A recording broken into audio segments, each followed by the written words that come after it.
स्थितियाँ तथा अवसर शिक्षण विधियों एवं पाठ्य वस्तु की सहायता से उत्पन्न किए जाते हैं जिससे उद्देश्य प्राप्त किए जा सके। जो भी हम पाठ्यक्रम या पाठ्य वस्तु का निर्माण करते हैं उसकी सहायता से शिक्षण विधियों का प्रयोग करते हैं और जिससे उद्देश्य की प्राप्ति हो सके। थर्ड पॉइंट्स है परीक्षण प्रक्रिया, जो टेस्टिंग प्रोसेस है उसमें देखिए, क्योंकि बिना परीक्षण के पाठ्य वस्तु ने कौन से उद्देश्य की प्राप्ति की है ये कहने में भी हम असमर्थ होते हैं। इसमें कहा गया है इसके द्वारा सुनिश्चित किया जाता है कि शिक्षण विधियों तथा पाठ्य वस्तु से किस सीमा तक उद्देश्यों को प्राप्त किया गया है, कि जो भी हमारे उद्देश्य है उसको हमने कहाँ तक अचीव किया है।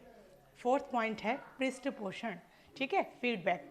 इसमें देखिए जो पृष्ठपोषण है, अगर हम किसी भी कार्य को करते हैं तो उसके लिए हमें फीडबैक मिलना मस्ट होता है, क्योंकि अगर फीडबैक की कमी होती है तो हमें रिइंफोर्समेंट भी नहीं मिलता है और उसके साथ साथ हम उस कार्य को भी उतने उत्साह के साथ नहीं करते हैं क्योंकि वहाँ पे फीडबैक का अभाव होता है। ठीक है, इसमें कहा गया है परीक्षण का अर्थापन शिक्षकों तथा छात्रों को पृष्ठपोषण प्रदान करना है तथा पाठ्यक्रम के प्रारूप को सुधार के लिए दिशा मिलती है। पृष्ठपोषण मूल्यांकन का प्रभाव होता है, जो एवोल्यूशंस करते हैं हम उसका इफेक्ट क्या होता है, पृष्ठपोषण ही होता है।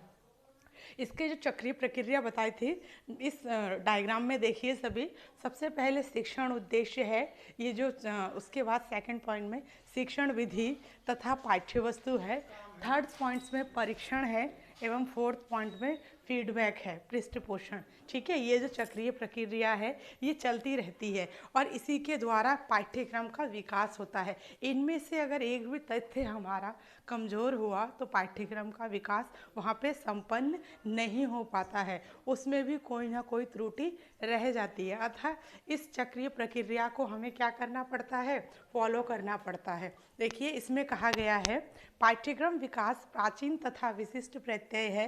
पाठ्यक्रम विकास का संबंध पाठ्यक्रम प्रबंधन से हुआ है।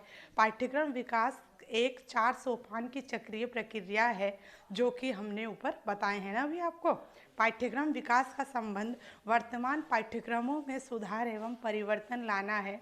उपरोक्त पाठ्यक्रम विकास प्रक्रिया में जैसे कि हमें भली भांति स्पष्ट हो सकता है, मुख्य बात निर्धारित शिक्षण उद्देश्यों की पूर्ति के परिप्रेक्ष्य के विषय संबंधी प्रकरणों, विषय वस्तु तथा अधिक अनुभवों का चयन और आयोजन को लेकर ही होती है, क्योंकि हम जो भी विषय वस्तु का चयन करते हैं उसमें हमारे प्रकरण और अनुभव सम्मिलित किए जाते हैं।